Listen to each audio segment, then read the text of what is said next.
Top quality और consistent performance के लिए सिर्फ सिल्वर पंप्स एंड मोटर्स, नाम याद रखना। ન્યૂઝ કેપિટલના અહેવાલની વધુ એક ધારદાર અસર થઈ છે। મણિનગરની નેલ્સન સ્કૂલને સ્થળ ફેરફારની મંજૂરી મળી છે। શાળાનું રિપેરિંગ કામ ન થાય ત્યાં સુધી અન્ય સ્થળે ખસેડવા માટે મંજૂરી આપવામાં આવી છે।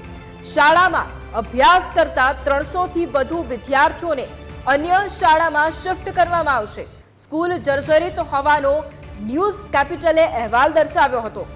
જોખમી ચણતર ભયમાં ભણતરનો અહેવાલ દર્શાવવામાં આવ્યો હતો અને ત્યારબાદ હવે આ જે કાર્યવાહી છે તે કરવામાં આવી છે।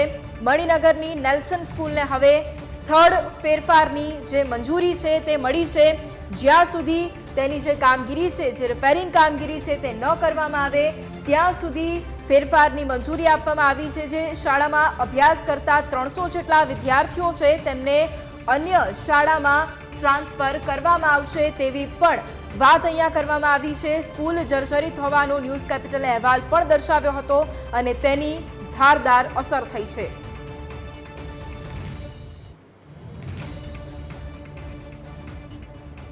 તો ઇન્ટરેક્ટિવ વોલના માધ્યમથી એ સમજીશું કે જે નેલ્સન સ્કૂલ છે તેની સામે જે કાર્યવાહી કરવામાં આવી અને ત્યારબાદ તેના માટે જે સમારકામની પણ વાત કરવામાં આવી અને પત્ર લખવામાં આવ્યો છે તે આપણે સૌથી પહેલા સમજીશું કે આ પત્રની અંદર શું વાત કરવામાં આવી છે। એ સમજીશું કે નેલ્સન જે શાળા છે અને તેમાં એલજી કોર્નર બાબત અને તેની અંદર જે આ પત્રની અંદર ઉલ્લેખ કરવામાં આવ્યો છે તેના વિશે હવે ડિટેલમાં સમજીએ તો ઉપરોક્ત વિષય અને સંદર્ભ અન્વયે જણાવવાનું કે નેલ્સન પ્રાથમિક શાળા મણિનગરની કામચલાઉ સ્થળ ફેરફાર માટે અરજી કરેલી હતી અને જે શાળાનું મકાન જર્જરિત હોય અને વિદ્યાર્થીની સલામતી માટે જોખમી હોય તેવું એન્જિનિયરના સ્ટ્રક્ચર સ્ટેબિલિટી પ્રમાણપત્રમાં જણાઈ આવેલ છે।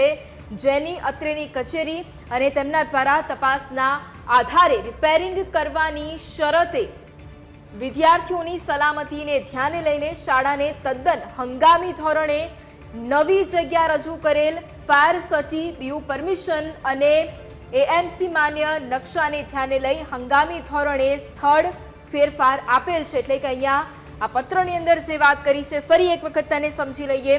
જે જર્જરિત શાળા હતી નેલ્સન સ્કૂલ તેનું મકાન જર્જરિત, શાળાનું મકાન જર્જરિત હોય તે આ પત્રની અંદર વાત કરવામાં આવી છે અને વિદ્યાર્થીની સલામતી માટે પણ જોખમી છે તેનો પણ આ પત્રની અંદર ઉલ્લેખ કરાયો છે અને તેનું જે એન્જિનિયરિંગ સ્ટ્રક્ચર સ્ટેબિલિટી પ્રમાણપત્રમાં આ તમામ બાબતો જણાઈ આવેલ છે અને તેની ધ્યાન રાખીને હવે રિપેરિંગ કામગીરી કરવા માટેની પણ વાત કરવામાં આવી છે અને તે જ શરતે વિદ્યાર્થીઓની સલામતીને ધ્યાને લઈને શાળાને હંગામી ધોરણે નવી જગ્યા રજૂ કરેલ ફાયર સર્ટી બીયુ પરમિશન આ તમામ બાબતો રજૂ કરવાની પણ રહેશે અને હંગામી ધોરણે સ્થળ ફેરફાર પણ આપેલ છે। એટલે કે આ જે નેલ્સન સ્કૂલ છે તેમાં જે શાળામાં જે વિદ્યાર્થીઓ અત્યાર સુધી અભ્યાસ કરી રહ્યા હતા તેમાં ફેરફારની મંજૂરી આપવામાં આવી છે કારણ કે શાળા એ જર્જરિત હતી અને તેનો અહેવાલ છે તે પણ ન્યૂઝ કેપિટલ દ્વારા દર્શાવવામાં આવ્યો હતો અને તેની અસર હવે થઈ છે। એ સમયે